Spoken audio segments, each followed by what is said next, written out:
Mom, Dad, my brother, Aunt Marge. We all hung out. It was really lovely. It felt a bit like, have you seen A Christmas Story? That delightful show with the leg lamp?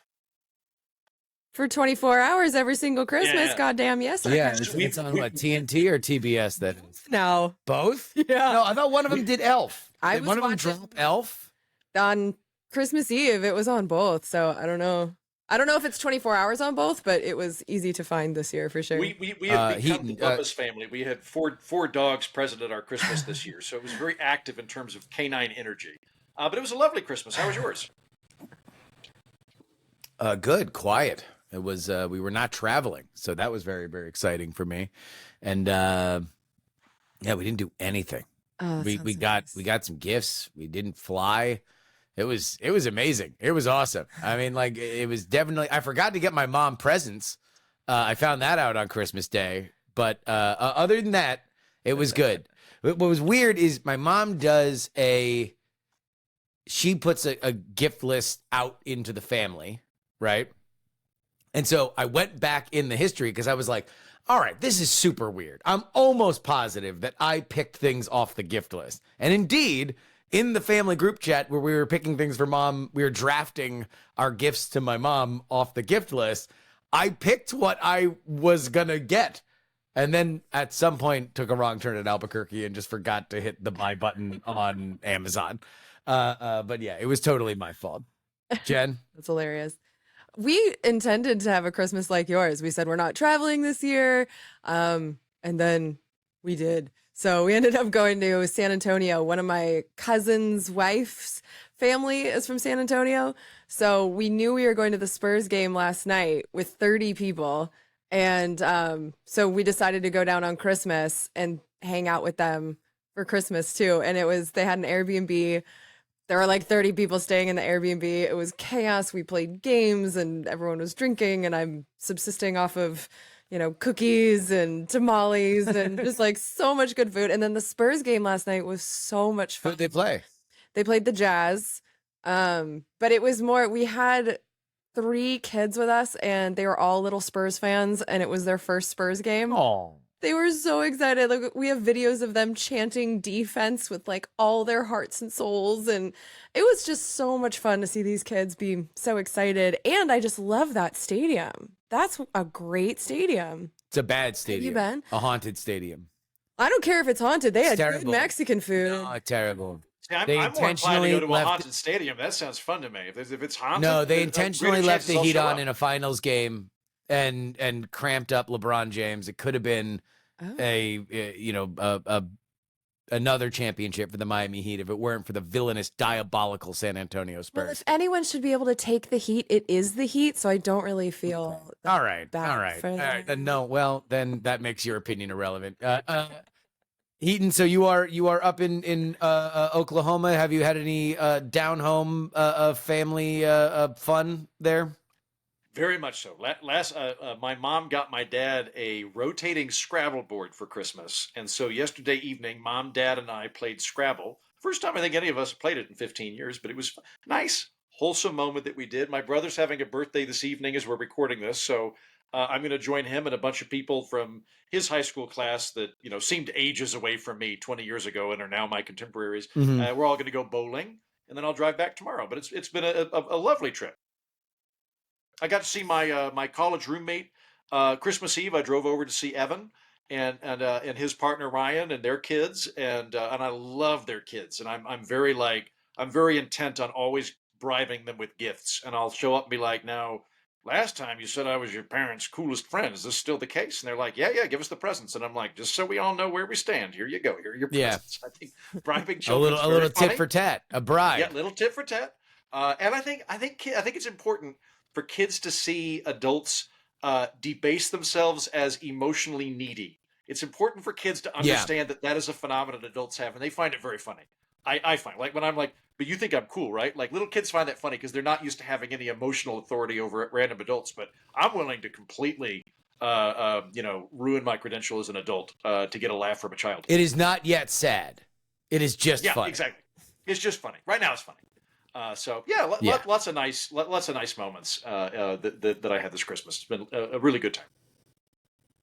Well, that's phenomenal. What I think that this time of year should have a name. Whatever this interregnum is between Christmas and New Year, because normally at the end of a holiday, everybody right afterward, the switch flips back on, everybody goes back to work. But not this holiday. Not Christmas. Christmas, you have another week of like, oh, I guess I'm still fucking around. I guess I still don't give a shit. Yeah. Right? It's a good week. But I think we need a name for it. I think we can come up with a good portmanteau for this. So I'm thinking like, it's sort of like a holiday, but it's kind of like a detente. So I'm thinking holotant. I think holotant is a good name for the that connects the Yuletide to the New Year. Holotant. Holotant sounds like a Portland stripper. It does. The taunt part. It's too close to taint. Exactly. Yeah. She's got piercings in places you didn't even know a head could be pierced. But she's holotant, and she's surprisingly popular on Wednesdays at Mary's Club. Okay. Yeah, I don't know if holotant's going to work. Let's see here. Yule week. No, because it's not really Yule anymore. No, it's got to be something between Christmas and New Year's. It's got to be like maybe it's pre-New Year's. Maybe if we want to go sentimental, it's like it can't be Remembrance Week because then somebody died. But like But it is the week milestone week. Yeah, you're gonna get all of like the top 5, the top 10, like all those lists are this week. We're all this is like reflection week. Every reflection week's not bad. In journalism, everybody around this time has to write like 5 to 10 things right before they leave. Yeah. And this is the week the 10th one comes out. Like this is like the dregs are appearing right now. Absolute garbage, which is the reason why this show is going to be so terrible, is because there's literally no news at all. Yeah, we have an actual blank. It's an actual blank sheet. It is an actual blank prep sheet. So we are actually going to be scraping the bottom. This is like Jen, you might know this. Heaton, I'm not so sure.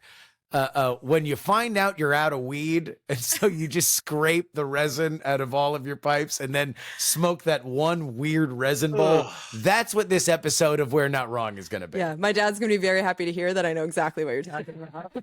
Jay, I was thinking like, I'm still on the portmanteau, something to do with interregnum. I'm thinking like, gosh. Regnum, you go from taint to rectum. no. What's the matter with you? I hardly knew her. Interregnum, louts. The interregnum, because that's what it is. It's an interregnum between the New Year and Christmas.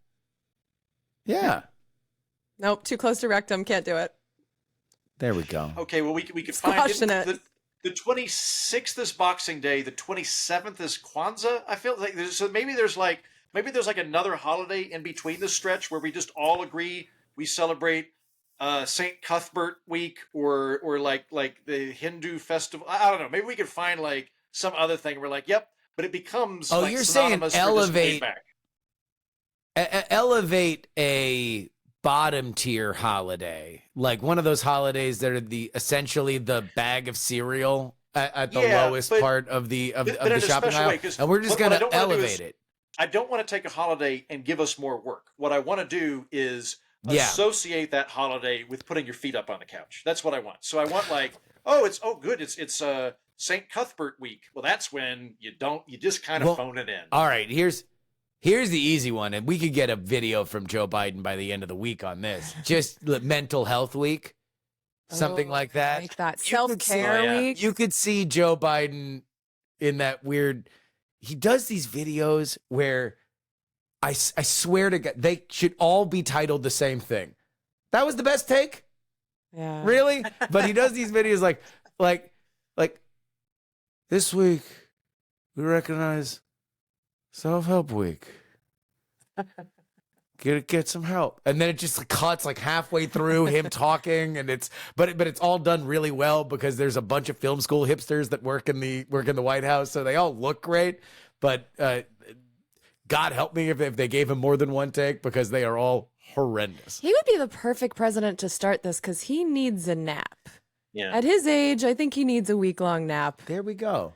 Maybe National no matter Nap what, Week. he'll be the mascot of Nap Week. I think we nailed it. Yeah. Nap week or quilt week or duvet week, something like Duvet week. that has a ring to it, and I Doovie? don't think we can Who make that pronounces like it doovie? Nobody Well, says when you're- duvet. duvet. There we go. Yes. Duvet, you could say duvet weeks. No, you're right, because then it sounds like doobie. Duvet week. Pass the duvet to the left hand side for eating on It's nap duvet. week. Yeah, you're right. Okay, I can't.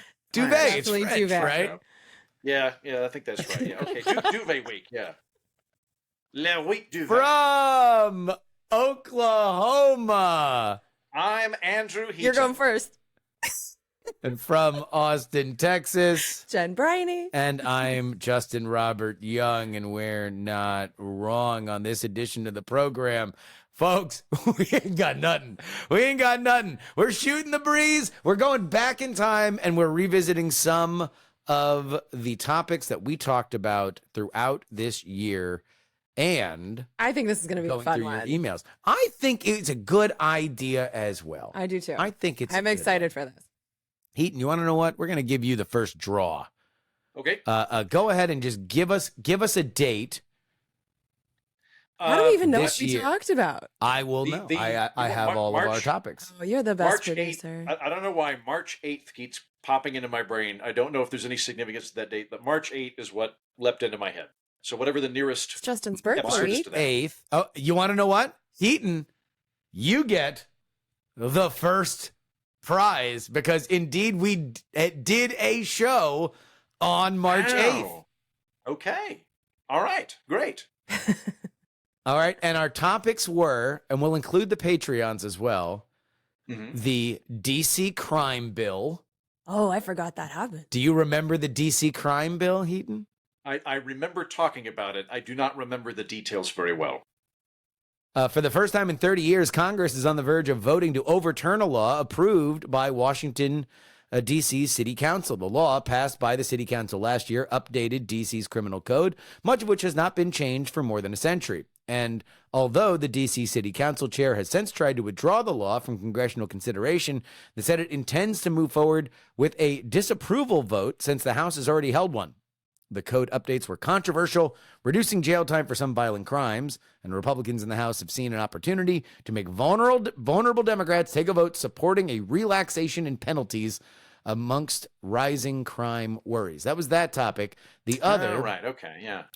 was springing forward. So we talked about Nice. daylight savings time. That's a always a good- popular one. You can always talk about daylight savings time. Yeah. Good one. Oh my God. And by the way, 1, 2, 3, 4, 5 emails in the entire show. Oh, how cute. Adorable. And then we had another update on the Nord Stream pipeline. These were dueling articles between the New York Times and Seymour Hersh. That was when he had first published his Nord Stream pipeline. Do you ever listen to Intercepted? I do not know. So Jeremy Scahill did an excellent follow-up on the Nord Stream pipeline thing. I want to say it was maybe 2 months ago. But it was really good, and he had a lot more details on it, which are escaping me right now. But if you're interested in follow-up, like that is definitely worth your time. It was excellent. Because he talked about how there were different people reporting different things and kind of, traced which ones they felt were most credible and followed up on those stories. Yeah. Because there has been a lot of different, like there was the New York Times and then there's the Seymour Hersh version, and Seymour's sticking with his version. He's not straying from it at all in his writing. So it's kind of fascinating to see the different ways and how they're kind of converging in certain respects. Yeah, I tend to think that story can never be in black and white unless we want to get close to a world war. Like unless things are gonna really, really, really get messy. If this is anywhere close to what Seymour Hersh reported, which I think is possible. Yeah, Possible at the very least. Yeah. If it is close, then that means, oh boy, like there's a lot. There's a lot we have to answer for, in so much so that I don't think we ever will, because nobody's going to put their name on it, and certainly America's not going to admit anything. Yeah. In Intercepted, they were talking about the Ukrainians and the Polish They seemed to nail down what boat it was. So they had some good details, but it was still very much a like, we don't exactly know, but here's some Yeah. of the details and where the puzzle pieces fit together. And I trust Jeremy Scahill's reporting just in general. He seems to do a really good job. Heaton, do either of these strike you? The DC crime bill or the Nord Stream pipeline or daylight savings time? So, I remember having very strong feelings on all three of these things, and I remember reading the crime bill, and I remember having thoughts Yeah. on it, but it's been several months now, and so now what I'm going to say is Congress does a real good job.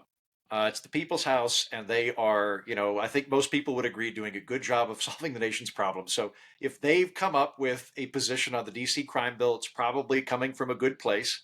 And whatever they say about daylight savings and the Nord Stream pipeline, I think we should just trust the institution, trust our elected officials, and Trust the science. Let them handle the issues. I think that's where I'm at. Yeah. Just remember, As it turns out, this crime bill pushback was probably the most united the Republicans were in Congress, as we now have a full year behind us in what had been a famously fractious year. We do have an update, at least in DC crime, to give the listeners. The owner of the Washington Wizards and Washington Capitals made a deal in principle with Northern Virginia to move their stadium from downtown DC, not because of it being any kind of economic problem, but because the crime is so bad, and that they have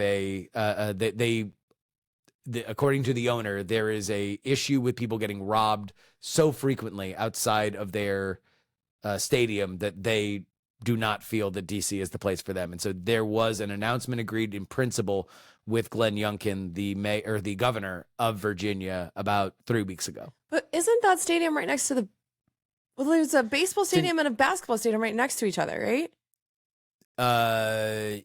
Both of them are in DC. By the Naval Yard. Chinatown is where the basketball and hockey team play. In Chinatown, okay. Well, DC.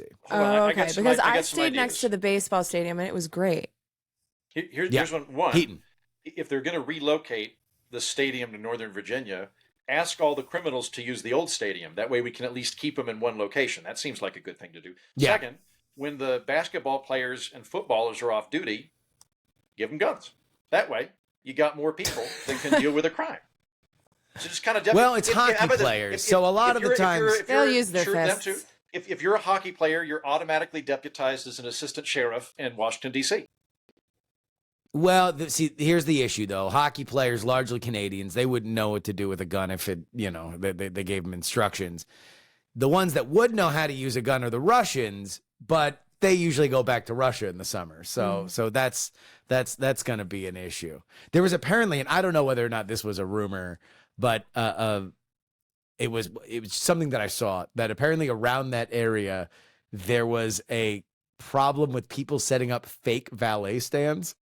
Wow. So that's genius. Because there's That's not a lot brilliant. of parking around there, you would have people that would set up a fake valet stand and then just steal the car. Or they would go to valet stands that were empty because the people were already running cars, get the keys, take the car, say, have a good time at the game.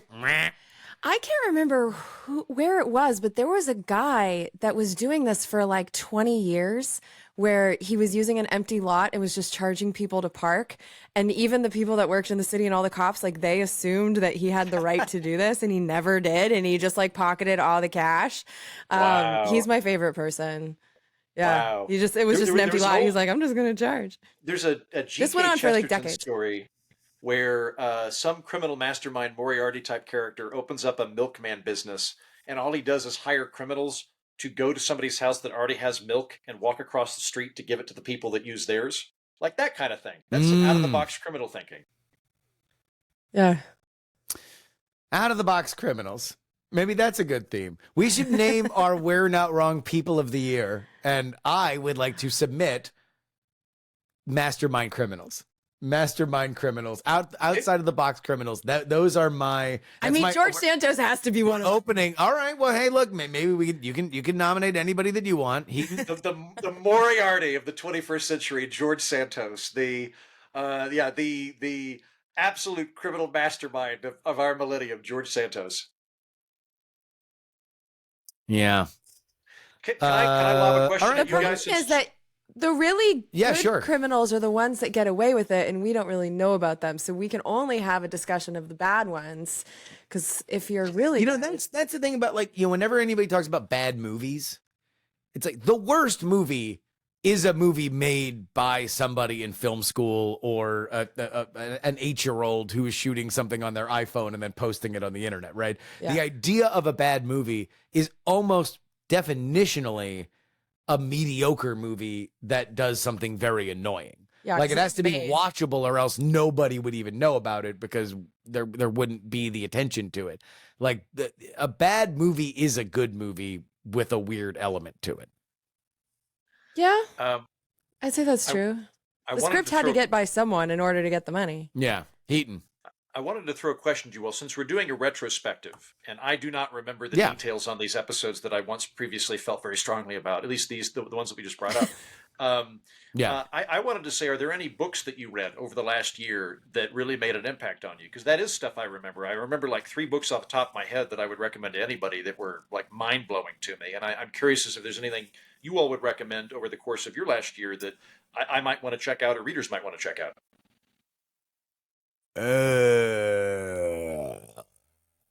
Go back in my list of what I read. Yeah, this year. I would say a book that I think is very good, and I think Heaton, you interviewed the author, was The Status Game.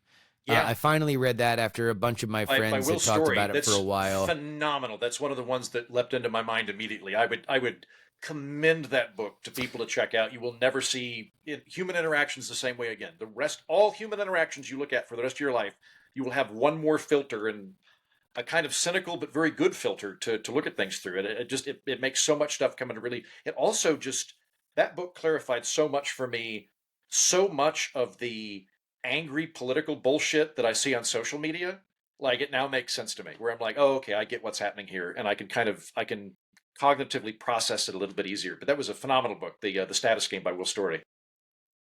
I'll add to that the Dictator's Handbook, which I brought up on this podcast before, by Alistair Smith, I believe, is likewise a deeply cynical but very useful book in terms of analyzing how power works. And kind of the thesis to it is that we like to have these taxonomical charts where this is a republic, that's a democracy, that's a constitutional monarchy, that's a dictatorship. And that book, The Dictator's Handbook, goes, no, it's all one continuum. It's just a question of how many people it takes to get into power and how many people it takes to stay in power. That's it. It's just a slide rule.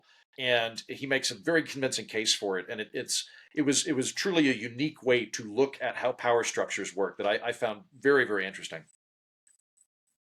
Jen?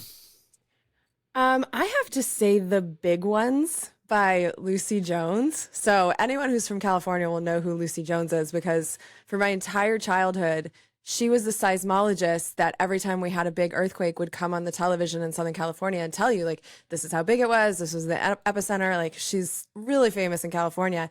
And so she wrote a book called The Big Ones about natural disasters. And she was looking, I mean, she does historical analysis, obviously. And so she was the one that really stuck with me that I think about a lot. The one thing that she's the most concerned about is flooding in California, because in the 1860s, there was a massive flood. There was a atmospheric river event that went from Seattle to Mexico. And it was just like this storm that just took Pacific energy and threw it at the West Coast, and it was there for over a month. And so it just slowly moved down the coast and just drenched California. The entire central part of California, where we grow most of our food, was completely underwater. We lost a whole bunch of cities and villages. Northern California, Sacramento was underwater, and so they actually like elevated the city after that. Southern California, she said, actually prepared the best after this because they put in these giant flood drainage channels. And so if you're from Southern California, you know what I'm talking about. We call it the LA River. Yeah. It's not a river. It's just like a big concrete thing, but we're actually pretty prepared for these massive storms that we get. Cause in California, we don't get a lot of rain, but when we do, it rains. But she's really concerned about Northern and Central California, saying that they really haven't prepared. And she did this whole years-long study telling city planners, like, this is what you have to do. This is a bigger threat to you than earthquakes. And it was fascinating listening to her book because she's basically screaming, saying, they're not listening to me. And this is our biggest danger. And then the chapter just ended where she was just like, yeah, we're not prepared for this. And I had no idea that this happened. I was raised in Southern California and I never heard of any of this. So it's this disaster. Like, we're all aware of the earthquake threat, but she said the flooding is the one that Is a bigger one. Yeah, she did. This is So, one of the I one love of the that book. It was upshots so good. to growing up in Oklahoma is we know God is trying to kill us. We're raised very early knowing that God wants us dead because there's tornado season. There are now earthquakes, but when I was a kid, there was tornado season, brutal winter with ice storms that rip trees in half, and blizzards that used to just people would like go out to get their cow and would wander into the depths and die, and then brutal summers. And springs are okay, but then you get tornadoes, right? I think it's healthy for people to know that. I think it's healthy for them to know that the universe wants to kill you. That's a good thing to have in the back of your mind. Yeah. Yeah. Florida, we were under no illusions that nature liked us. Yeah, for sure. It is hot as hell. There are killer competing animals that are trying to eat you, and that's before we flooded it with drugs and guns. There's really no place that's immune to nature coming after you. No, nature It's just sucks. Like, you have Nature's to a just murderer. pick, yeah, what are you least afraid of and live there? That's why everybody's, Mother Nature, save the earth. No, subjugate the earth. Subjugate the earth to our will. Well, that's the hubris. Then I'll die. Then I'll die trying. Then I will die trying. And it's good hubris. And you want to know what? I'll die fighting. I'll die fighting instead of getting smothered by this lunatic like Kathy Bates in Misery, which is what Gaia is. Listeners, I know some of you are very good with graphics. Would somebody please whip up a sticker for Justin, like something he could put on his bumper that says "Subjugate the Earth" and it's Mother Nature in handcuffs? I would like to see this image. Somebody whip that up. We could give that to Justin. I want like real like 1920s like borderline fucked up illustrations of nature being subjugated. Patreon.com/We're Not Wrong is where you need to go if you want to support this show. We're working, man. We're still out here. We're here. We're working during nap week when nobody else is. Now, granted, it's because they recorded best ofs weeks ago, and we didn't think to do that. They planned ahead. But we are not leaving you alone. We are here for you, Heaton. I got one more book recommendation, then I'm off of that. Book that made it really big. Well, no, I want to say this because I a lot of the time I didn't know. Yeah, I didn't know. Can I finish the Patreon plug and then we can get back to book recommendations? Hayden's just like, I read more than you. No, please go ahead. I'm sorry. This is difficult. As you guys can tell, hopefully listeners can't. There's about a 3-second lag, so it's very difficult for me to figure out when you're done talking. Gotcha. We're just fucking with you. Tell us about your book. Yeah, go ahead. This is all Will's problem anyway. Yeah. Well, I wanted to say one more. I tend to represent the fairly neoliberal pro-market view on this program. And so a book that I really enjoyed reading that I found very intellectually challenging this year is called Plunder of the Commons by Guy Standing. For people that tend to side with me in terms of economic issues, I would highly recommend this book to you as a way to kind of challenge your priors and expand your thinking. And I found it really, really interesting. And the thesis to the book, which has got wonderful history in it, going back to the Charter of the Forest, is that we tend to break everything down within the political economy as either private or public. And what he posits is that we ought to think of things in terms of private, state, and commons, that we ought to subdivide public into two different categories, one being non-excludable commons like a national forest or like the air, whereas other things are the state, like a school building or something like that. And I found the book really, really interesting. I didn't agree with all of it, but I thought some of the tools that it provided mentally were great, and I'd recommend that for the people that kind of lean neoliberal. Jen, pick a date. I want to know what we talked about on 420. Oh, wow. So we're sticking to the spring, huh?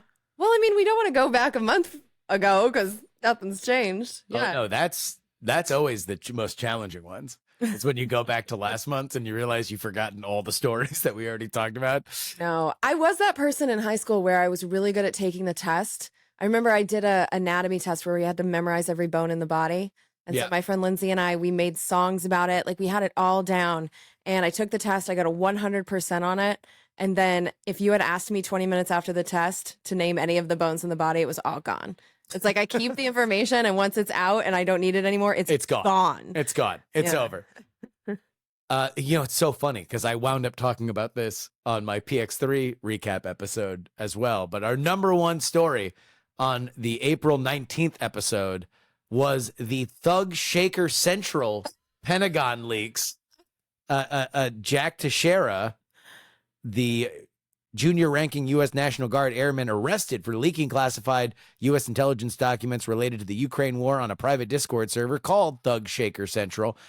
Folks might remember that this led to, it was a great trust building moment for our audience as they were sending us the Thug Shaker memes, why it was called Thug Shaker, which as nobody would be surprised, related to gay racially charged pornography.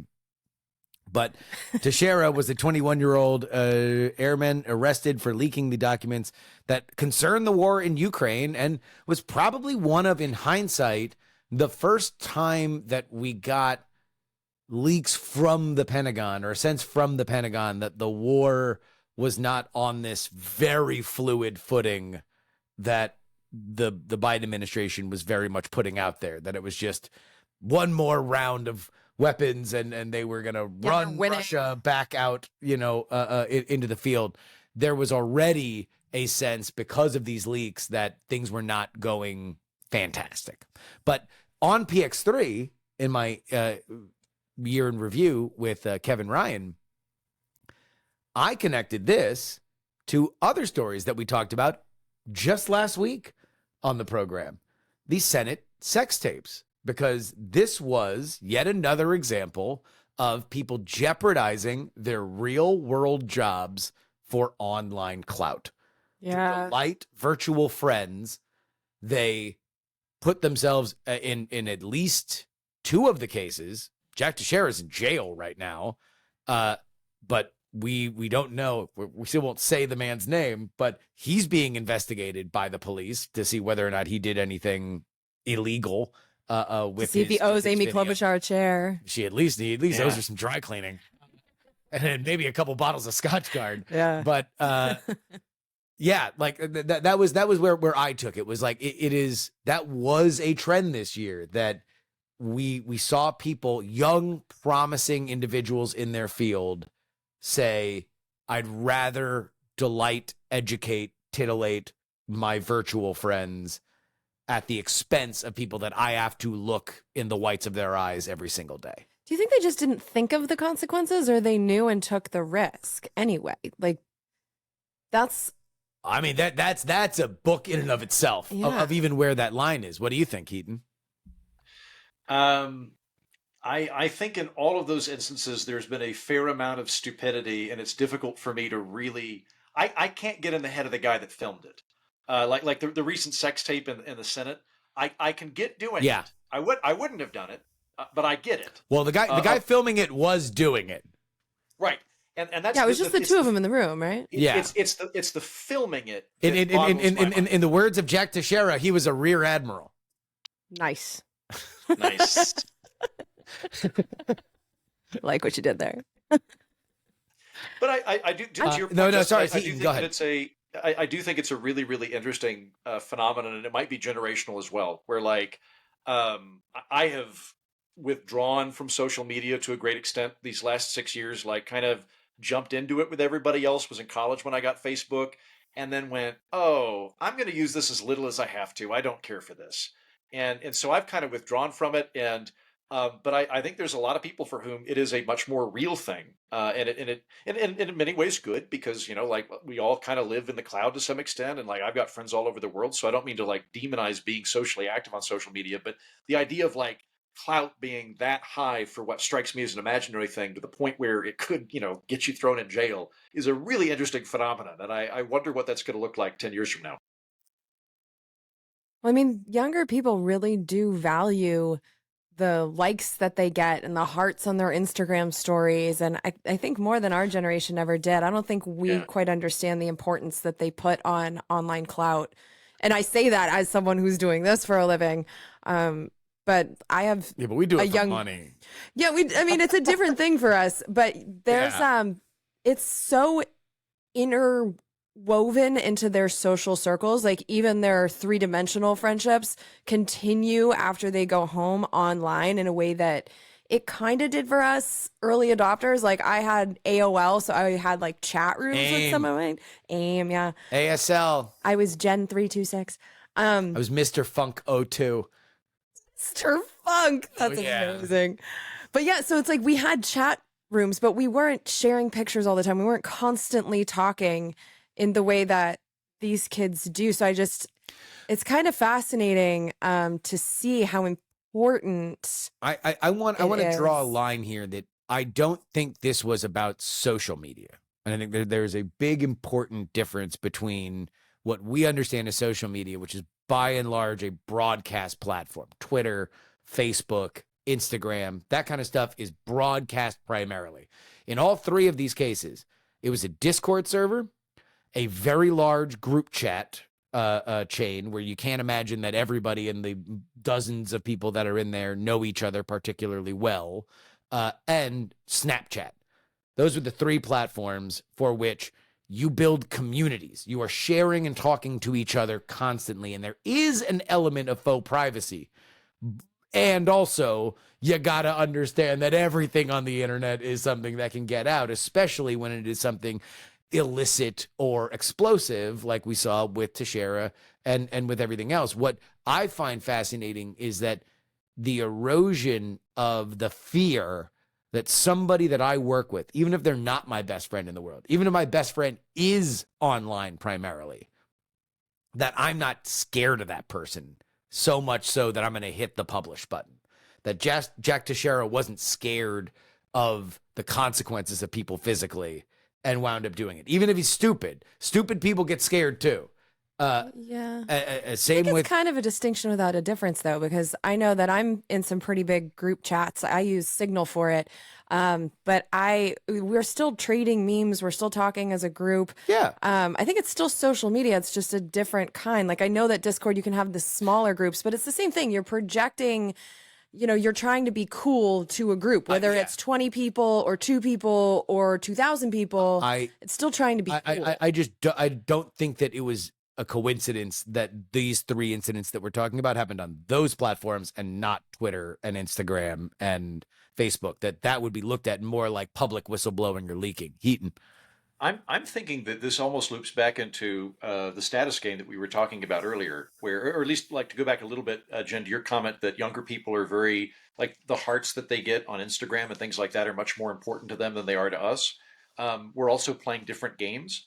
So if you are in high school or college, the stuff, assuming that we're all kind of competing for status at some level, the stuff that you're using to compete with changes. So if you're a kid and you're in high school, you're not looking at money the way to some extent we are in terms of assessing our success. You're looking at the clicks that you're getting in terms of your digital media profile. And so I could see that being part of it. And then I don't know, Justin, to put that lens on it, you're making this distinction between the people that did these dumb things were not doing it for just mass amounts of approval from strangers, that they had like specific online silos that they were trying to get clout within. Yes. Okay. That this is, and I do think that is a material difference. That a group of people that all share Snapchats together and send them to each other and are not posting them publicly per se, or are in a big group chat or are in a Discord server, this is a clubhouse, if not thought to be a private clubhouse, in a way that when you are posting things on Twitter, you are screaming into the public square. Same with Facebook, same with Instagram. These broadcast primary platforms are just functionally different. By the way, the other stories on this episode Dianne Feinstein being temporarily replaced on the Judiciary Committee Yeah. before she was permanently replaced by God. I'm still angry about her.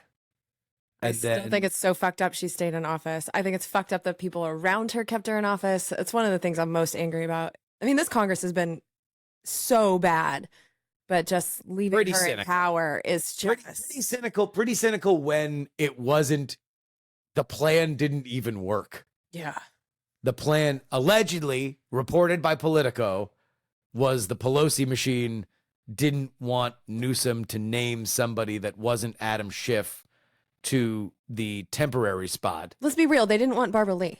They didn't want Barbara Lee.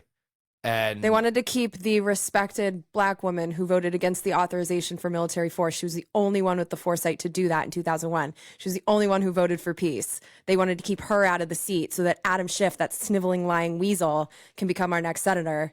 It's infuriating. And then Gavin didn't even do that. He picked No. some rando from Maryland. Emily's List. Yeah. Yeah. Oh, I forgot LaFonza about that. Yeah, Butler. she's from Maryland. She's not even from California. Yeah. Oh, I forgot about that. That's She didn't amazing. even go here.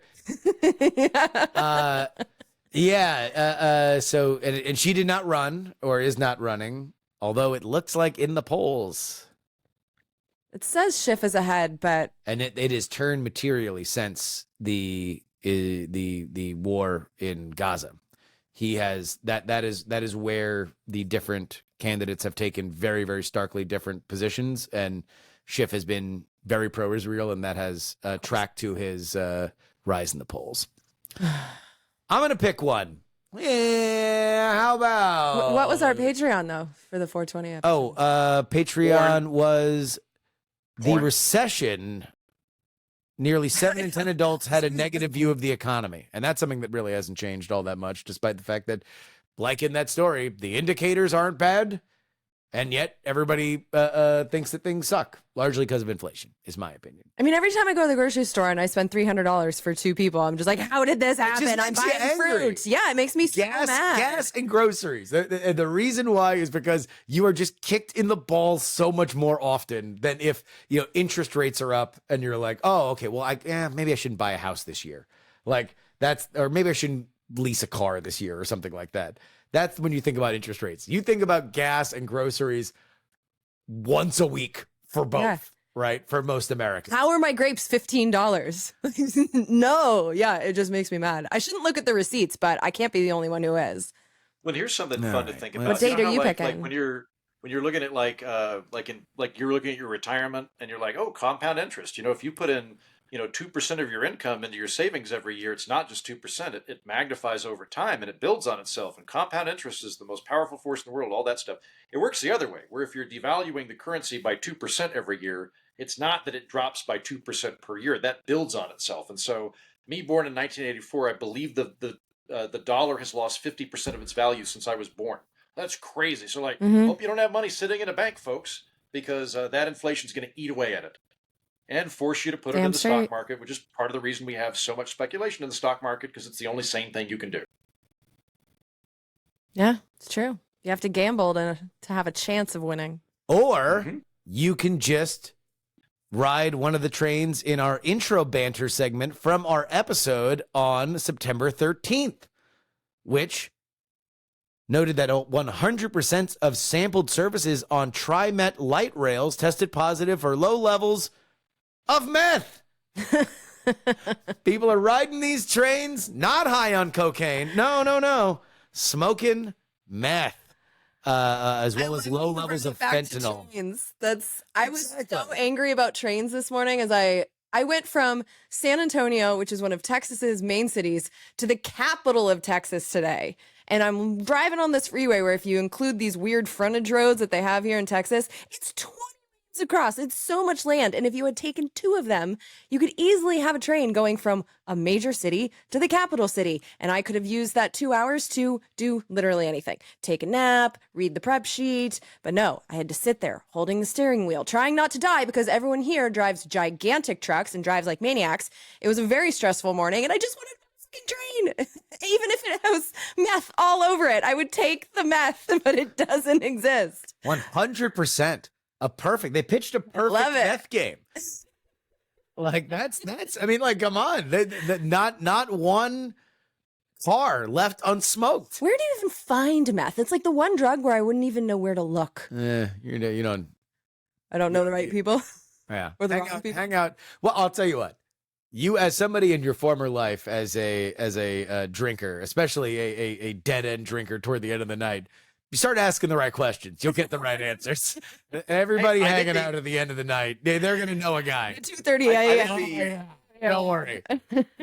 Here's what you do. You have a dinner and you go, that was great. I would love to thank the staff. And they go, what? And you just let yourself into the kitchen and go, that was absolutely terrific. Can I talk to the chef for a second? Because my friends in the know tell me, They do you wanna hook Coke. up, go to the It's mostly cooks. Coke, The yeah. cooks It's know mostly what's up. Coke. I worked in restaurants for 13 years. That's a Coke. Mostly Coke for the or weed for the cooking staff. The fat ones are on weed.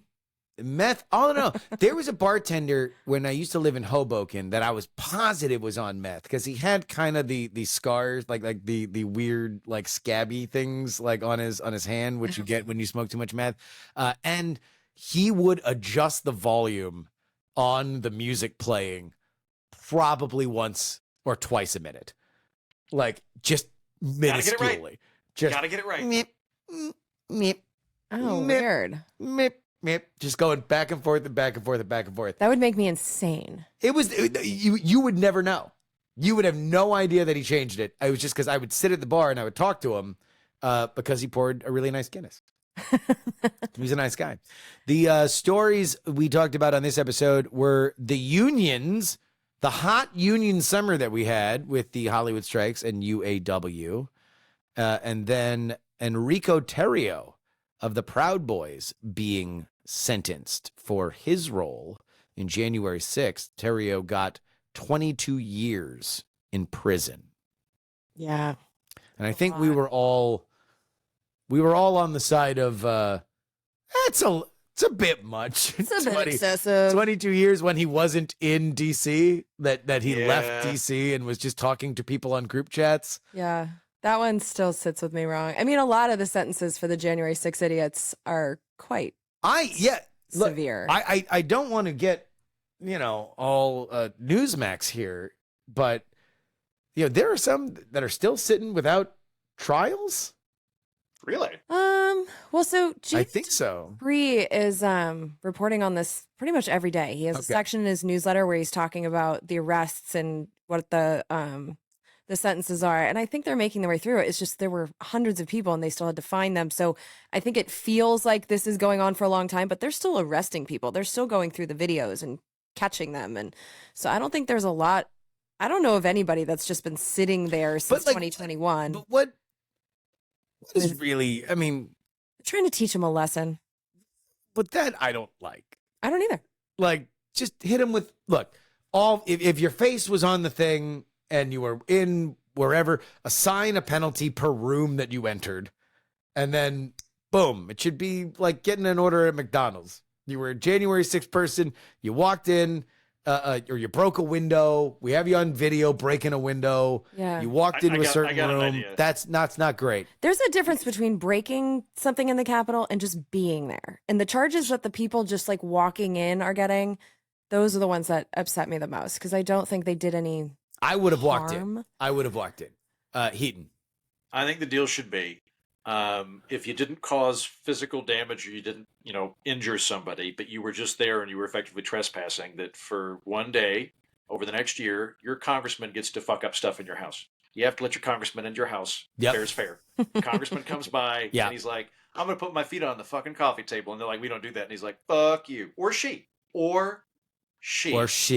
gets to come into your house. But and you just kinda are allowed to drink put up milk out of the velvet rope fridge. stanchions. Yeah. And the good ones will stay in the ropes. Exactly. Nancy Pelosi gets to come to your office and take a picture in your office chair and drink milk out of the fridge and all that stuff. And poop on your kitchen table. Yeah.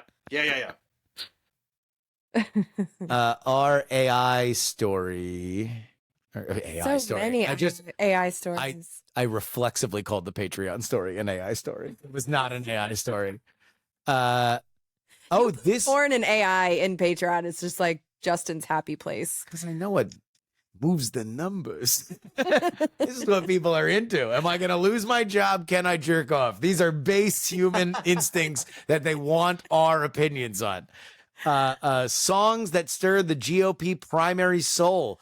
This, I think, was a Heaton suggestion in our group chat because Politico made the 2024 candidates make playlists. Oh, that's right. Yeah.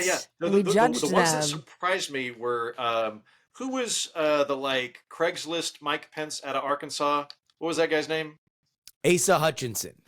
Asa Hutchinson. The two bangers were Asa Hutchinson and Cornel West.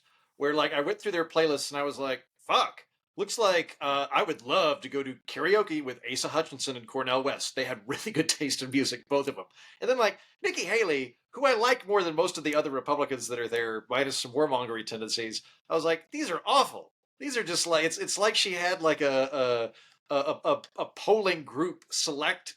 It's like she had a committee go to the jukebox on her behalf. And I was like, anyway, it surprised me. Just it humanized Asa Hutchinson and Cornel West. Yeah, I remember Nikki Haley had like American Girl on there. It's Yes. Like, barf. Yeah. Stop right now.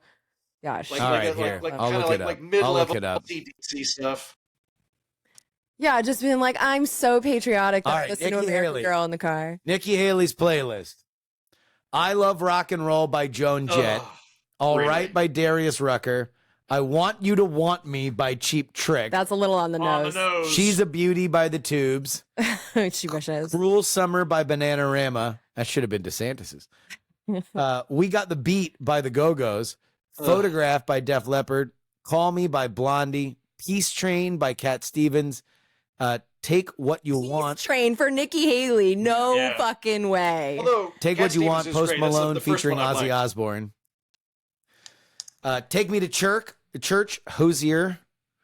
Holier than thou. Jolene by Dolly Parton. Great song. Okay. Fast Car by I'll give her- Luke Combs, I'm not gonna Tracy give her Jolene Chapman. and Peace Train. Those are good ones, but all the other ones, bleh. Radio Gaga by Queen, American Girl by Tom Petty and the Heartbreakers, Mr. Brightside by The Killers, Send Me Her Love by Journey, She's so desperate for our love. I know, Dancing Queen by ABBA, My No least One to favorite- Blame, I Howard love Jones, ABBA, but I don't and like that song. just imagine now a firm second place Nikki Haley celebrating a John McCain in 2000 like upset over Donald Trump in New Hampshire in but a few weeks while she dances atop a car to Pour Some Sugar on Me by Def Leppard, which rounds out her Would you pull up, playlist. pull up Asa Hutchinson's? Because I don't imagine I liked all of them, but I remember them being like some good like just old rock bordering on folk. Like there was some good stuff in that list as I recall. Well, you remember correctly. Ophelia by Lee Von Helm, Stack O'Lee by John Oates, Get Rhythm by Johnny Cash, Get the Party Started by Pink. That's a fun one. When I'm 64 by the Beatles, Friends in Low Places by Garth Brooks, Sweet Caroline by Neil Diamond, and We Belong Together by Los Lobos. Sweet Caroline, you had me at the Red It's Sox. Sweet Caroline and Friends in Low Places, which are karaoke standards when I go over to Justin's house, that I think is what cinched me. Where I was like, oh, those are great. Yeah. Okay, Asa Hutchinson. I do like his musical taste. And we did Sweet Caroline, what, like a week ago? We did. Yeah. We did. Yeah, And that's we a did Friends classic. in Low Places, and we did a bunch of Christmas carols. It was a good time. Good times. Yeah, I missed the Christmas carols because I was getting my ass kicked at foosball. Apparently, I'm bad at it. I was the problem on all of the teams. We're not wrong pod at gmail.com. Go ahead and make up your nap week somethings. I was going to try and improv something. I totally blanked. Well done. We're not wrong pod at Sounds like someone gmail.com. needs a nap. I'll tell you what, I'm putting the exact energy that nap week demands into this. You guys totally screwed up the Colorado decision rights. There's basically two buckets in constitutional analysis. That's what the Constitution mean, and aw shucks, but it would suck if that's what the Constitution means. I assumed Heaton was in the first camp. I deleted an email I wrote last week thinking that he'd read up and get all nerdy. I don't mind Jen and Justin caring about political implications. Jen is a congressional gal, and Justin is a demonic imp masquerading as a human. It's not nice. The 14th... They're not real people. The 14th Amendment That's clearly also not nice. It's just ChatGPT. They just write these emails. It's adorable. The Fourth Amendment clearly outlines a restriction on eligibility for office. The relevant question isn't whether we like the outcome or whether it restricts democracy. I would absolutely vote for Bill Clinton if he was eligible, but rather, did Donald Trump, having previously taken the oath of office, engage in an insurrection? No other question should matter. It's insane that there was a discussion on how SCOTUS should vote with any serious engagement with the actual legal arguments. Heaton, I would urge you to read the Baud and Paulson paper that sparked this fiasco. I had my mind changed completely on this issue. This person lost me the minute he wrote the word. No, let his owner talk for him. Yeah, he's very disappointed in you, Heaton. This is headmaster of the political orphanage that looses these mentats on us. Oh my God, I love that. Headmaster, I'm keeping that. Thank you. I'm the headmaster of the political orphanage. I agree with your opening salvo that we can look at constitutional law as what is the law and what do I wish the law was. I agree with you on that. And I am very firmly in it is our obligation to uphold the law as it was written, not as we wish it was written. When we're talking about this topic, at least in previous weeks, none of us are really getting into the constitutional analysis. I didn't. It's a 213-page decision that was rendered by the Colorado Supreme Court.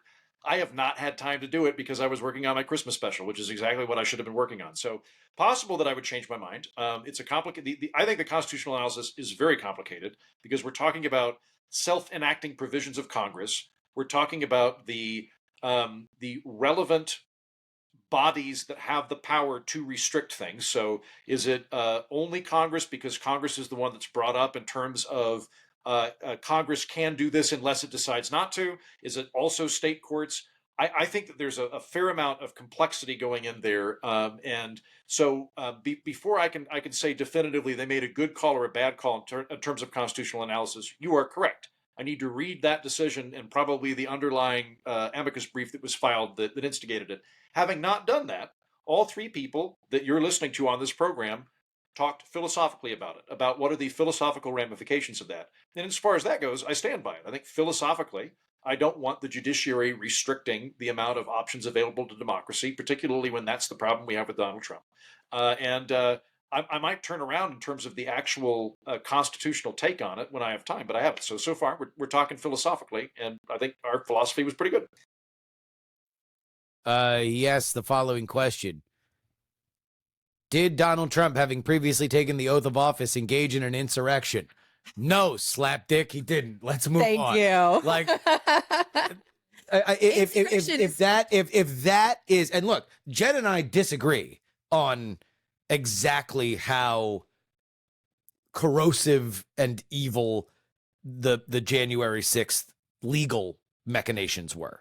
I tend to be more on the side. I give more leeway to the idea that in the history of the afterbirth of elections, people have done a lot of weird things with alternate slates. Nothing like this, nothing this stupid. This was poorly executed, but I tend to have more leeway. Jen has far less leeway. Jen believes that I think he's a fucking criminal and he belongs in jail. Criminal and belongs in jail. Yeah. We both agree it wasn't an insurrection. No. If that's where we're going to draw the line at insurrection, we have a big problem. Yeah. We have a big problem with the way that our entire country operates. This is a problem with the Colorado decision, however you slice it, is that insurrection is not a term which is defined within the context of the Constitution anyway. It's something that we have to take our own separate definitions to. And so at that point, you either decide, does Congress determine what an insurrection is by statute, where there is ambiguity, we default to the legislature, or is it up to individual justices, depending on whatever their formation is? It was majority versus minority, and I think 4-3 in this one, where they get to do it. Like by nature, this is going to be a murky topic if we're having to determine the definition of something, and there's no clear-cut way to determine that definition, and good parties can disagree on what it means. I mean, I think most of us are using it. When you say insurrection, it's like trying to overthrow the government. He was president of the United States. So are you saying he was trying to overthrow his own government? Like, that's just fundamentally not what he was trying to do. He was trying to remain president 2 weeks after the riot. So it's just on it. That word has never worked in what actually happened that day. And every time I hear someone use it, I just know that you're on Team Blue, I hate Trump And I do dismiss people that use that word out like right away because I'll I give don't them think a- they're actually. I'll give them a little bit more credit than that in that there were people there, not everybody. Some amount of people were engaging in violence with police officers. There were some people that were wanting to intimidate the vice president into overturning the results of the election. And so I think you could make an argument within the Overton window of acceptability that there was an attempt to alter the outcome of the election and do a regime change through extrajudicial means, and that if there was going to be violence as a part of that, that was insurrection. And then if you want to get into the 14th Amendment, while Trump did not do that, he provided aid and comfort to the insurrectionists, and therefore would be triggered. So I think that there is a point. I mean, to that. look, dude, if we're going to take seriously what gets said in the heavy metal parking lot of a political protest, then a lot of people, it's going to be longer than the January 6 people of processing things for crimes, because there's a lot of shit said when people get their Irish up at a lot of these political protests. And there was a lot of stuff said over the summer during the Black Lives Matter protests. There was a lot of stuff that I think falls under the bounds of free speech that we need to move forward on. But that's my opinion, right? And everybody else is entitled to theirs. But I'm not listening to their podcast. You're listening to mine. I guess I'm just looking more from like a rhetorical standpoint because I was a communications major. Like I did study how words are used and how they're used to manipulate people. And the word insurrection was used to dramatize this event beyond what I think it actually was on Yes. the actual day. That was a riot. What was amazing about January 6th is that they got in the building. It was the lack of security. Had they never gotten in, we were never going to call that an insurrection. No. So that's kind of where I draw the line here. Like it was used as a term to make it super dramatic, which is why when I hear someone use it, when I hear it repeated, I'm like, okay, you're not someone who's really thinking about the details of this. Which is why like this person then telling us, they're like, oh, you haven't done your homework on the Constitution. Like, okay. Look, it's fine. Stop. It's fine. I'm sure he's a nice guy. Thick Sauce writes, had to go to town for groceries today. There's a liquor store near the grocery store, and there was a Jaeger ad in the window. I nearly got into a fender bender because I was laughing so hard. Good callback, listener. Thick Jaeger sauce. Oh, got it. Yeah. Mm-hmm. College is a scam writes, a fun detail I like from my recent college experience is that an adjunct who happened to be one of the best instructors announcing to the class that all of his students would be receiving A's on all assignments going forward. Why? He gave a student failing grades and the university threatened to fire him since it would screw up their capacity for planning with the program. Oh boy. This was something that I realized very early in my career at Syracuse University.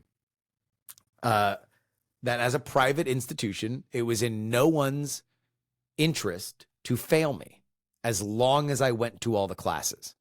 The one way to fail is if you did not go to classes.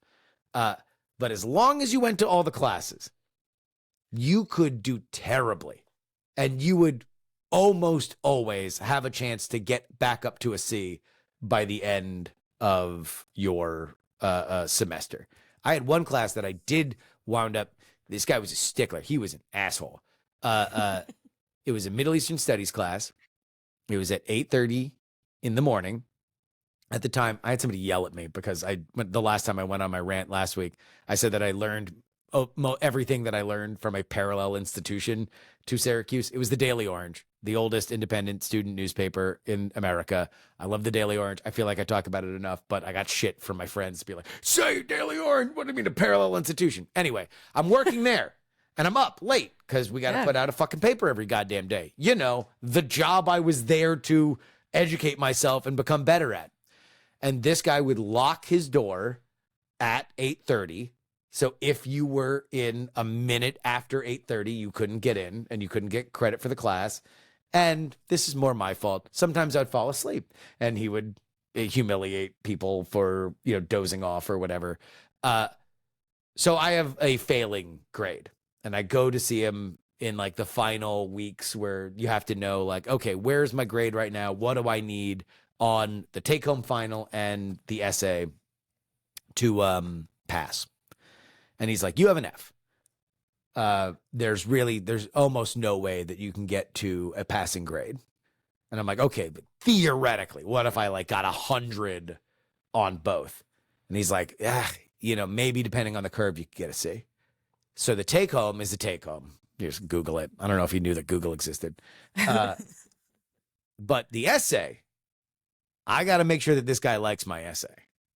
And so I wrote what will hopefully, in all likelihood, be the most anti-Semitic thing I have ever written in my entire life about how evil the state of Israel was. And this dude, hey, got my credits from Middle Eastern Studies. Are you serious? Oh yeah, I knew what he wanted. Wow. I knew what he wanted. I gave him his this is Iraq War, so this is very much in the height of this is around one of the intifadas. So there was a lot going on at the time. But yeah, I gave him what he wanted. He got his screed, and You better hope that you put that on some kind of thumb drive that will never be seen again. Are you kidding? That would make me more popular. I wouldn't. All the people that keep emailing me about how I'm an awful fucking person might like me more. I believe the phrase is Zionist shill. Yeah. Justin could run for. He could switch the entire profile of where he could run for office if that came to light. I know. I always get like nice but immediate pushback whenever we talk about college. I'm a big fan of restructuring how we do university, and I talk a lot about positional goods and ISAs, and I'll have people that go, Heaton, you're completely missing this. Like, the point of college is not to get a better vocational skill. That's a very materialist way of looking at it. It's a much more important thing for a vibrant society to have a flourishing arts and education, et cetera, et cetera. And I'm going to call these people's bluff. If that's true, why are we having admissions? If it's true, why are we are we really going to go, yes, this is really important for society. Unless you're a fucking moron, then you don't get to participate. That's fucked up. So I think like it's vocational and we do ISAs, which would be far more equitable and better for kids that are getting stuck with all this. Or alternately, let's treat it like a library, and you just first come first served to a course, and there's nothing to do other than you want to go get the knowledge. We don't have diplomas anymore, and universities become a really big lecture system that everybody gets to participate in. But right now, what it is a privilege laundering facility that gives out certificates, and the certificates are worth a lot of money because they make you more valuable than people that didn't get in. And our society goes, fuck you, if you didn't go to college, you're a failure. And I think that's messed up, and I want to rethink how we do it. I'm not even, that's a well-said point. That's not even my problem. Keep the system the exact same. Just don't make it a predatory loan shark factory where you are shackling an entire generation with debt that is far outstripped what the worth of those. It was pricey to what the benefit was when I got it in 2005. And we are coming up on 20 years worth of inflation that has ballooned in all of these institutions from then. So the price of my college has doubled. It's crazy. Yep. And it was expensive back then. Health Tips writes, you want to know what's really good for weight loss? My secret is ranked choice voting. The real reason Mr. Heaton can't put on weight. Mm-hmm. That's true. Weight choice voting is a great way to adopt a diet that allows to have a consensus meal emerge that is enjoyed by all your organs. Does anyone else feel really fat today, too? Like, did you guys just nonstop eat for 5 days the way I God, the amount of fucking sugar I've eaten over the last 5 days, like, it is amazing that I can feel my feet. Like, remember, like, when I was in Scotland, I kept getting these these itchies and things, which I do think was some kind of weird chemical thing. But at the time, I was like, my diet is so abysmal in Scotland. Am I pre-diabetic? Like, I was like researching this, where I was like, no, I wasn't, because I've had so much goddamn sugar over the last 5 days. Like, I wake up in the morning and I don't even know where my parents keep the eggs and stuff anymore because the fridge is so full. So I'm like, I guess I'll just have chocolate covered almonds and some coffee, and like that'll be my breakfast. And I feel like a dumb sack of shit. My brain is swollen from the amount of gluten and sugar that's gone through my body. If only I had embraced weight choice voting over the course of this holiday. I rolled right off vacation into Thanksgiving. Like, my entire diet has been fucked for now, like 5 weeks, 2 months. Oh, wow. Oh, geez. Mine's like 5 days, and I'm dressed like, if you're not watching the YouTube feed, I'm dressed like I'm about to go for a run, because I was like, if I don't run today. Yeah. And fucking daylight savings time. We actually didn't talk about that, but it gets light, or it gets dark so early that I have to like run out of this recording and go straight for the run, or else it's not going to happen. That shit got dark at like 3 o'clock in the afternoon. When I lived in awful. Boston, it was 3:45, and that Oof. hurt my soul. 5:30 is pretty much our minimum here, and I can handle it. Yeah. But I still have to rush if I'm going to do this, and if I don't do it, I'm just going to keep eating all the cookies and the stuff. I have to break the momentum. I have to do it now. Let the record show. Wait a sausage stroke a minute. Justin Robert Young, the man whose wife had to stop him from smoking meth in the Vatican, thinks that it's too disrespectful to government institutions for a man to get a baby batter glaze in a government building. What? So, yes. What was this? Justin didn't.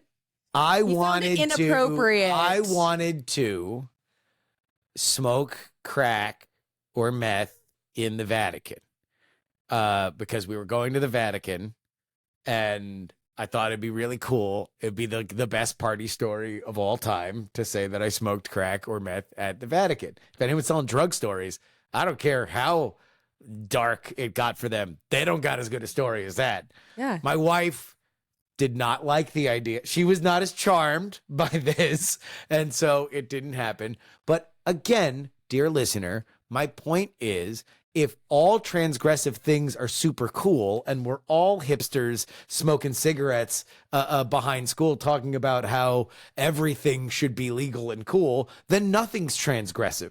That's when Joe Biden gets his septum pierced and any element of radical awesomeness just evaporates because all of the mainstream has subsumed anything dangerous and cool. So yes, I'm now a 40-something semi-suburbanite who owns a home. I should be to the point where I'm wagging my finger at the 20-somethings banging each other in the Senate. If that doesn't happen, if I'm not on this wall, then nothing is cool ever. I am doing it to protect transgressiveness. It was an act of love. Yeah, Where were you exactly. gonna get meth? Huh? Where were you going to fly get with Italian in your meth? pocket from America to the Vatican, so you were going to get it. In Oh, Europe. hell Where were you yeah. gonna get it? No, I'd fly with it. With meth? You would fly with meth. Just a little bit of meth. Small meth. Really? Where would you put it? Oh, probably in some in medicine, an like international yeah, you throw it in like with some Tylenol or some shit like that. What does You're meth not look moving like? weight. What does meth look like? It's crystal. Ain't you seen Breaking Bad? Yeah, but I think that I don't know. Ashley did not just save your soul from eternal perdition by besmirching the legitimacy of the Catholic Church in its capital, but also saved you from about 18 years languishing in a federal penitentiary where you would have had to explain ad nauseum to Shank and Ice Caps that the reason that you too were in there was because you had wanted to smoke meth at the Vatican. You didn't even smoke meth. You just wanted to smoke meth at the Vatican because you thought it'd be funny to give the middle finger to the pontiff. And now you two are in jail. No, I just want to do a cool thing in the Vatican. I would imagine the dogs would smell for meth. Yes. No, they're Who not are you smelling guys? Who are you? Like, We're concerned what for your position safety. is this to take? That I would be a dangerous drug smuggler for bringing one rock of meth in a Tylenol bottle inside a bag, inside a bunch of other stuff? Goddamn, no, we're not advocating for the drug regime, but we're saying the world we live in would have thrown you in prison, so it was a good idea you didn't do this. No, it wouldn't. It would have been fine. It would have been fine. You guys are both Frasers. We also know that we're about to travel with you, like go around the country, and so I just want to know if you have meth in your I don't suitcase. have meth. No, meth is just a funny word to say. So's crack. Oh, Jen, I'm way ahead of you. Whenever I travel with Justin, I shake hands. Hi, I'm Andrew Heaton. I'm traveling with Chris Hayes. I just immediately claim not to know Justin. Yeah. I always say with Chris Hayes. And they're Yeah. like, who's that? You're in Scotland. I'm like, oh, just not with that guy. That's the main thing. Yeah, I'm Nah. gonna walk in with the professor, and you can go on your own Look, through TSA. you guys are the ones that are going to be keeping up with me in Iowa and New Hampshire. He's the one with You guys, the you car. guys aren't We do about have this to- life. You're not about chasing down Vivek Ramaswamy in a pizza ranch That's in the correct. Red Arrow Diner. It sounds like You don't know these lands. I know these lands. But they're not cool enough to smoke crack in. Very anonymous Hill staffer writes, working on the Hill, I can second everything Heaton said about what it's like to work in Congress. However, we have gotten rid of that Nintendo Wii, Heaton speaks, because I can't find it anywhere. Yeah. I drank more alcohol in my first 2 months working for a conservative Southern Baptist member of Congress than I did my entire life at a student at redacted university.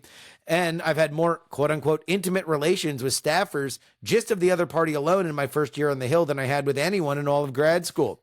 Staffers fucking each other is so common that it can become so hot, it would almost be a valid reason for Jamal Bowman to pull a fire alarm in the house. Oh. Burn. I so bad. I think I Bowman know who catching this is. strays. Merry Christmas to you, listener. It is, and please do not give any more information because I do want him to remain anonymous. I'm saying hello. We don't want to get this guy or gal in trouble. What I want to say is this so badly makes me want to create like a Heaton's like Hill, I don't know, like Tuesday morning group with Heaton, where when I'm in DC, just like anybody I know that listens to the show that works on the Hill, like we all come like drink coffee and like, hey, what's up with this? And they're like, oh, this fucking guy. They will like spill the beans to me, and it's all anonymous. It'd make me feel super cool if I could have that conduit. Would love it. He wants to be a DC priest. I'll bring the crack. The debauchery to religiosity pipeline writes, I don't think it's a Florida thing or a female thing. A lot of people I knew as conservatives in their teens and 20s now live quiet lives with their spouse and kids and lead more libertarian than before. Meanwhile, a lot of men and women I knew that grew up doing hard drugs, alcohol, and anonymous sex in high school and into their 20s are now Bible-thumping Trump supporters. We continue.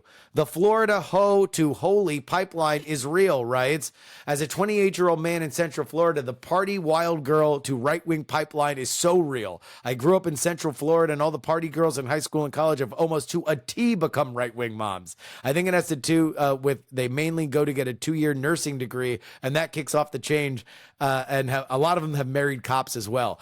I gotta say, I don't know if this is another Florida thing, but the Florida party girl getting a nursing degree, that is, I know a half dozen of them. I have done. That is so real. I stood up and clapped when I read that email. I felt seen. And finally, the Long Island Stoner to Sacrament pipeline is real. I grew up in Long Island in the East End, and the number of pothead ultra-liberal high school friends who have gone hardcore Bible thumper Trump boggles the mind. I wonder how much of this is like, I don't know, reaction to seeing deprivations. And what I mean, there's an old aphorism that a conservative is a liberal that just got mugged, and a liberal is a conservative that just got caught. Something like that, right? That it's somewhat circumstantial. So like, I look like San Francisco, which you guys know a lot more about than I do, right?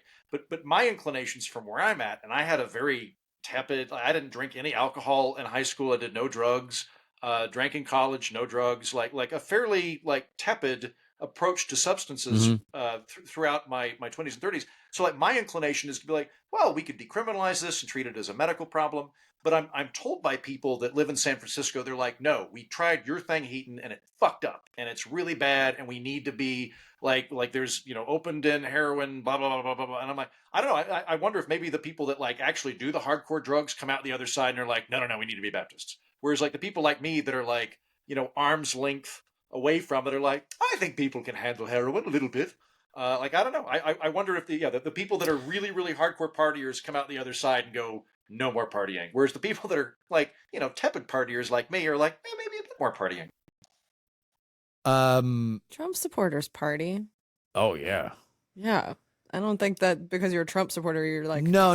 But I think in terms of the culture flip thing, way I've always understood it is that it's either pregnancy scares or pregnancy that all of a sudden in your early 20s, mid 20s, you have a bunch of different priorities. You see the world that you are around and it's moving really, really fast. And all of a sudden you don't want it to move as fast. And so your political worldview changes in that way. And you align yourself with a world has gone crazy side. And that's, a huge part of the MAGA culture war conservative movement right now is the world has gone nuts. And it's not incompatible because it's not super churchy in the way that the religious right used to be. there is like, you can be a, I go to church 3 times a year, but I pray to God every night. It's a more personal faith, is something that has been more mainstreamed as opposed to the religious right that is kind of all but dead now in the Republican Party, that used to be very, the politicians were avid churchgoers, your Ted Cruz's, your Mike Huckabees, your Mike Pence's. Now it is like, oh, you can believe in God and you can talk about, if you proselytize and are evangelical just on Twitter, on Facebook, that is now the thing, just as much as anything else. It could also be like, it could just be the simplest answer, which is that the people that rotted their brains before they were formed are the ones that think Trump's a good idea. It could be that. Trust me, I know a lot of people in Florida that rotted their brains before 25, and it's a real marketplace of ideas. There's plenty for everybody. Moms for Liberty details writes, Moms for Liberty does purport to be focused on parental rights in school in theory. In practice, the titles on their list for reconsideration are overwhelmingly by LGBTQ authors and or about LGBTQ topics. My source for immediate family being the librarian during a recent reconsideration, which the Moms for Liberty group want the district tied up for a long time. A thing I learned that I hadn't considered before about parental rights is that when people start invoking parental rights, they don't actually consider the rights of all parents. As one parent's right is infringed on by the existence of a book on a shelf, probably, but not maybe, are other parents' rights infringed by removing the same book? Seems more likely. My thought on this is, yeah, it's the reason why whenever there's any topic of parents and how their kids are being educated, it's always complicated. It's never clean. It's never run on purely ideological lines, because everybody takes the education of their child personally, which is why traditionally school libraries should be spare, or at least it needs to meet the Venn diagram of what all these Looney Tunes parents can agree on in general. And that's where it's inherently complicated. I agree. So like this is a thing where I think we have to talk about school libraries differently than we talk about censorship. Censorship is where like in a national sense, when we usually talk about censorship legally, Jen wants to print a magazine and the governor has a problem with it, and so he tries to shut down her magazine. That's censorship, and it's heinous. Very much opposed to that. School libraries have 2 different factors going on for them that complicate this matter. One is that they have a limited amount of shelf space. They're not infinite. And so you do have to exercise some amount of discretion in terms of the books that you are choosing. So theoretically, if the local minister comes by and says, hey, we have freedom of religion, kids should be able to explore religion, that's why we've got these 40 books on the Bible that we want to add to the library, somebody has to step in and go, look, we can't make half of our high school library just Christian literature. We can have some of it, but we're not going to have, that has to happen to some extent. And then there's also the parental rights bit too, of I like the idea of kids having access to ideas. I don't like the idea of there being a book on why conversion therapy is correct because homosexuality is sinful. I don't want that in a library, because I feel like that's the prerogative of the parents, and I don't want from either direction that getting pushed in. The other a bit that I'll add a wrinkle to all of this is, and I maybe my brain's working differently on this than everybody else, but a lot of the people that are very, very pro parental rights when it comes to books and libraries are not pro parental rights when it comes to transgender stuff. And what I mean by that is, if your kid wants to go through some sort of transition, whether it's just psychological and lifestyle oriented, or whether it has some sort of hormonal element to it, you're either going to side with the kid, the parents, or the state. Those are the 3 options in terms of who gets to be the decision maker there, or I guess the doctors. But let's lump that in with the parents' outside sources, right? So a lot of the people that I know that are very, very pro parent when it comes to the books would be very pro state when it comes to the kids, where they'd go, well, no, now we don't want the parents to have rights over their kids. We want that to be something the state legislature decides. And I'm generally pro-parent across the board. Just curious, and we'll do this rapid fire. What's your favorite holiday, Jen? Thanksgiving. Best food, no gifts. Heaton. I go back and forth between Christmas and Halloween.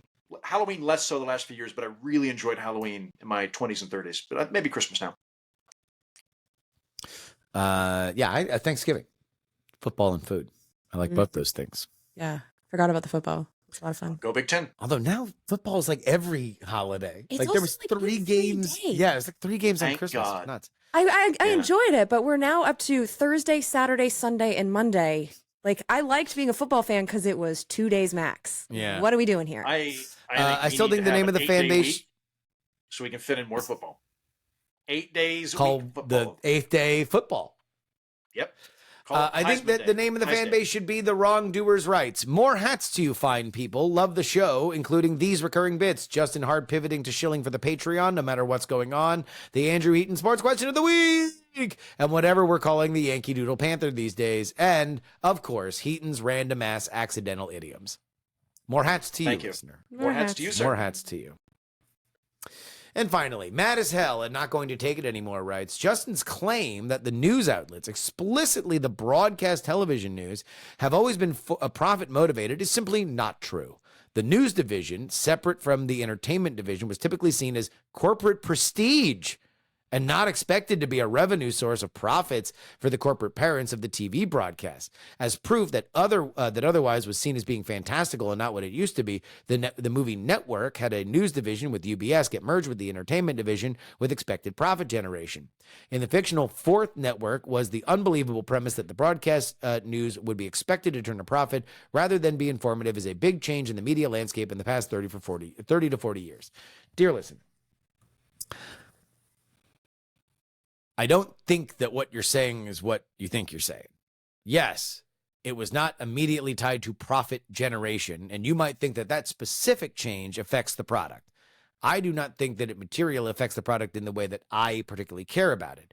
If it is corporate prestige, then essentially it is owners and high-level managers of that corporation who do not want to be embarrassed and rather want their interests to be forwarded by the news division. What I'm mostly concerned about are gatekeepers having undue influence over the shaping of events and truth in our modern world. And that's why I criticize the halcyon days of Edward R. Murrow and Walter Cronkite as not being this land of unvarnished, polished truth that we like to think existed because we want to believe that our modern world is ugly and imperfect. It is certainly an imperfect and ugly in the sense of the good, the bad, and the ugly that we don't exactly know where it's going to go. But I would greatly prefer it to the era of unquestioned gatekeepers. And whether it be by corporate prestige or by profit generation, that is the issue that I want to mitigate against. And that is why I don't believe that there is a material difference between whether or not it was expected to draw commercial profit or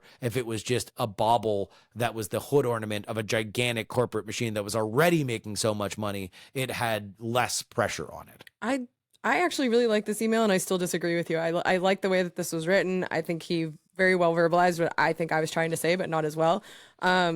There was a difference when the news was supposed to just tell you the news, and I get the problem with gatekeepers, I really do, but now the news has to get ratings, and so they're chasing stories that get ratings instead of telling you, like, this is what happened today. I think there's a discernible difference in the news since that happened, and I like the gatekeepers. I kind of feel like that's not really an issue because the internet happened, so the gatekeepers, that was always going to change. But when it comes to corporate media, as soon as it became infotainment, we had a different kind of story be told to us. It was the ones that was going to get the ratings as opposed to, like, this is just what happened, whether you like it or not. Look, this is the same world where NBC propped up 21, a rigged quiz show, so they could continue to drive the ratings on their other programs that actually did create money. It's entertainment. It's yes, and that happened during the era that we are lionizing and we are believing was that wasn't news. untainted. That's the thing. Okay, first of all, I don't think me or this person is saying that it was untainted, but there was a shift when the ratings had to be chased in the news programs. I don't doubt. Yes, I agree with you that the idea of more action news, bleeds it leads kind of format did happen. I would say the issue was less the idea that terrible profit corrupted these organizations. I think competition happened. I think that the outgrowth of local newsrooms, the money that was going into local newsrooms and cable specifically, and then the internet, which created far more competition for any of these things than anybody had ever previously expected, is the reason why the money became shorter for all things, up to and including the networks that used to be the profit motivators. It wasn't some evil genius plan to say the news now needs to make money. It was the lack of money from the other things that came from the competition of larger areas where other people could create media. But so back in the day, the news wasn't one of their revenue generator or big revenue generators. Exactly. Yes. So even if there was more competition, but why did that change? I don't know why these I'm companies telling you decided. why it changed. Well, there was a fairness doctrine. I know that was a part of it. This is not something that I've really studied. I just know that there was a shift. Yes, there was absolutely and I'm telling you why it happened. Well, then are we even disagreeing? Like, you've now gone on like this episode and the last one on this like diatribe that like we're trying to say that there was this evil genius plot. Like, that's not what I'm saying. I don't think that's what this person's saying, but there was jump in for a second? a shift. Yes. It's mostly because hold on, I want to get my name right. It's because I am a demonic imp masquerading as a human. Go ahead, Heaton. I am not purporting to speak for Jen or the listener right now. But something that I do see a lot of when I'm looking at political media in general is there's an idea of or like politics in general that profit motives corrupt things, and if only we could remove the profit motive, then the thing would be good. And that's kind of where I react to this sort of email is like my inclination is to go let's delineate between ought and is. Ought people care less about visceral, violent, flashy clickbait? Absolutely. It would be very good if people cared less about dumb shit and tribalistic shit and us versus them tit for tat and cared more about their local news and cared less about national wedge issues. Ought, yes, 100%. The is bit is that seems to be where everybody viscerally reacts, and the intersection between them is what do we do about it. Now, no one has said this. Jen has not said this, the listener's not said this, but a lot of the time the implication is, well, if we can just figure out, like, if we said you have to run news as a nonprofit, and so I'm looking a step ahead going, well, I don't think that would solve the problem. I think that there are a lot of very partisan outlets that are nonprofits because they're explicitly ideological, and they still have to cater to a group of people that have their ideological priors. You might get less fluff and entertainment. I don't know that you'd get better reality. And so I think the way to deal with this is to do what we're doing, which is make the case for, hey, like, don't give in to your baser instincts. Try to get higher quality stuff and a better media diet, and either be aware of the structural forces that make things bad, or alternately try to convince people to make good decisions. But I feel this frequent, almost like sin-based attempt to understand the world of the greed entered the equation and it corrupted everything. And that to me has a lot less traction to it. I mean,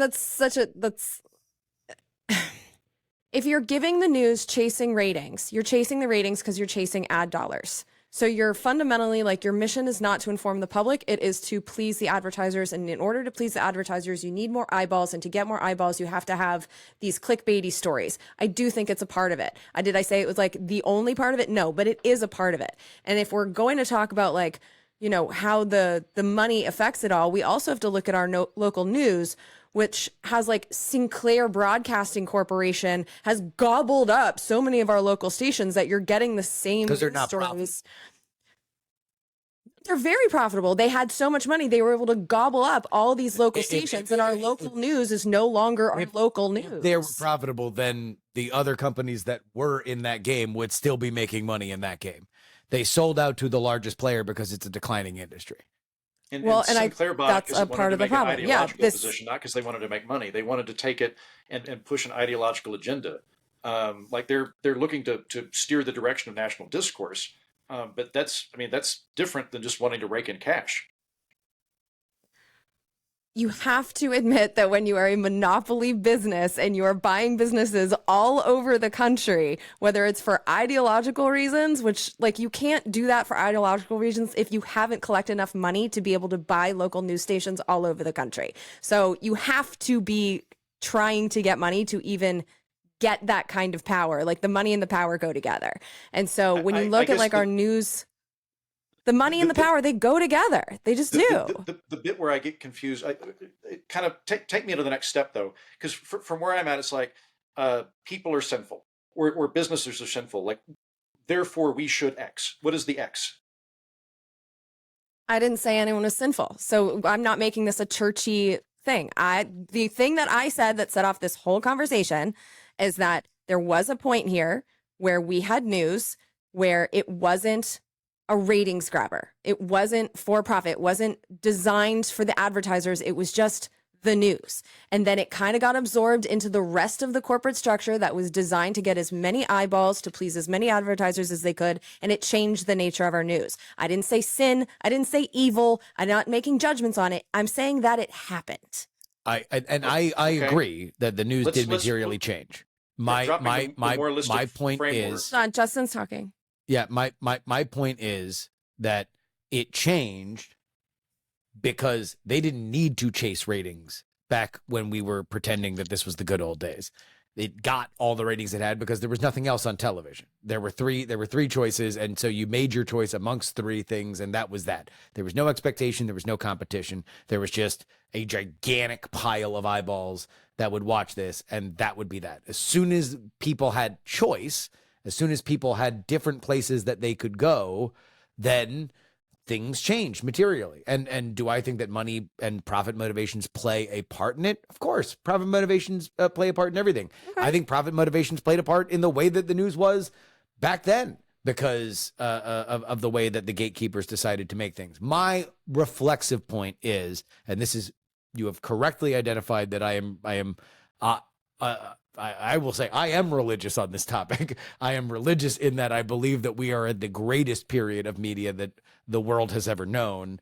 And if you think that it is ugly now, I think that it was hopeless back then. And to lionize and put into a sepia tone this bygone era that 90% of us weren't alive for, in all of my research of some of the criticisms of the era back then, I would like to be here. I would not like to be there. Which is totally fair. Yeah. I don't think we really disagree. There. I would like to know what the policy ramifications of what we're saying is.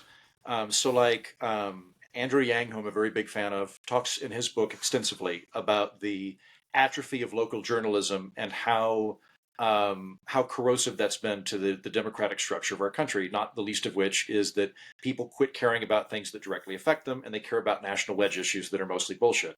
I agree with that. In his case, what he proposes is that we have federal subsidies for local journalism.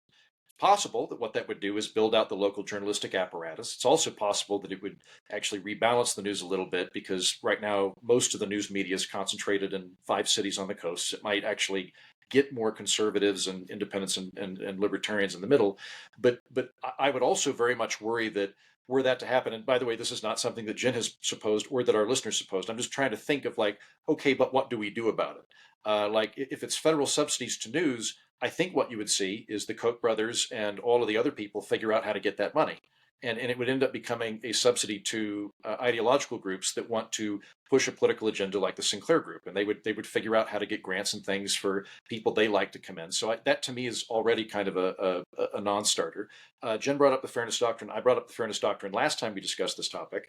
The problem that I have with the Fairness Doctrine, in addition to the fact that it's state-compelled speech, is that it also is reinforcing this dichotomous worldview that we already have too much of in the media, that everything is left versus right. Well, I don't think the world is left versus right. I think that there's far more than blue team and red team, and that the world is more complicated. And I think it's been very harmful to all American discourse to view everything on a left-right spectrum. So the Fairness Doctrine would only entrench that further. So that's something that doesn't appeal to me.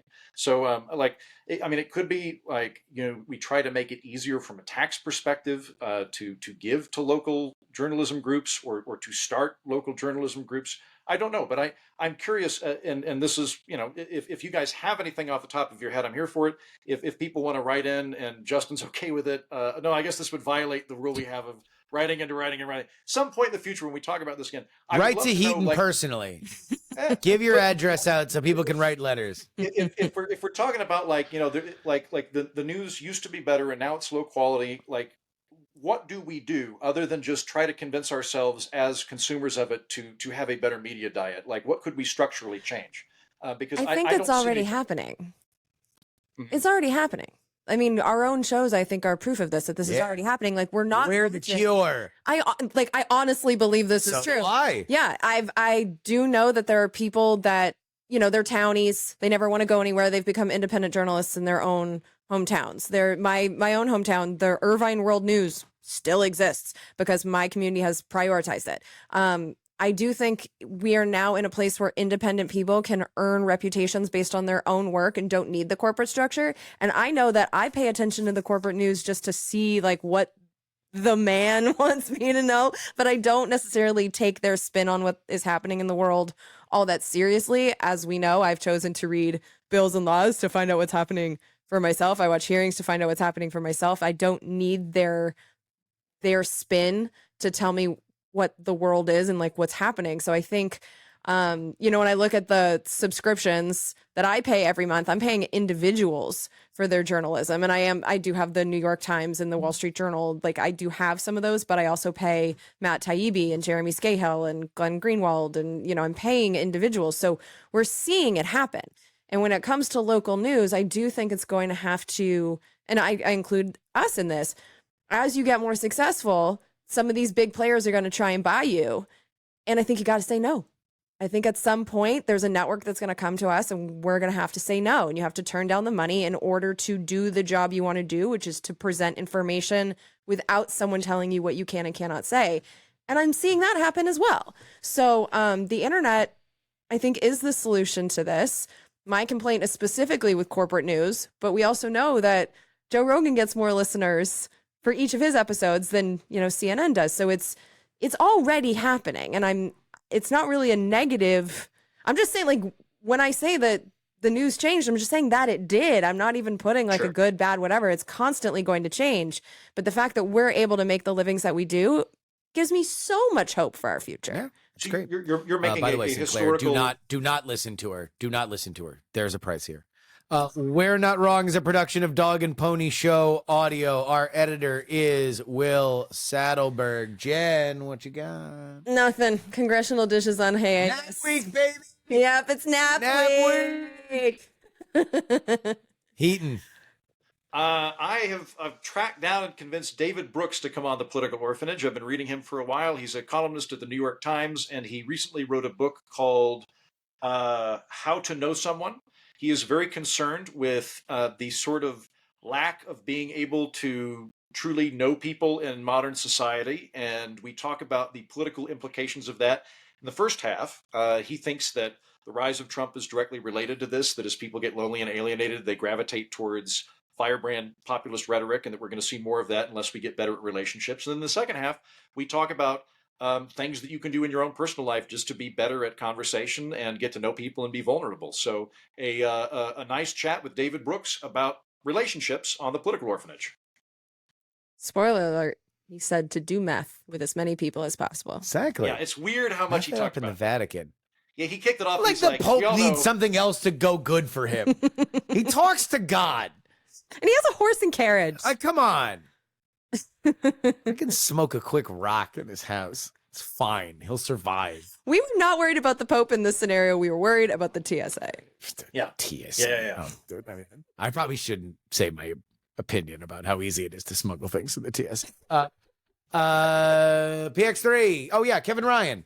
For the third annual time, he came on the show and we went month by month. I picked one story a month through the 12 months of the year. It, like all Kevin Ryan conversation, goes into some really, really, really crazy, fun, philosophical places. So check that out. It is the 2023 Year in Review on politics. But till next time, this is Justin Robert Young for Andrew Heaton and Jen Briney. We're not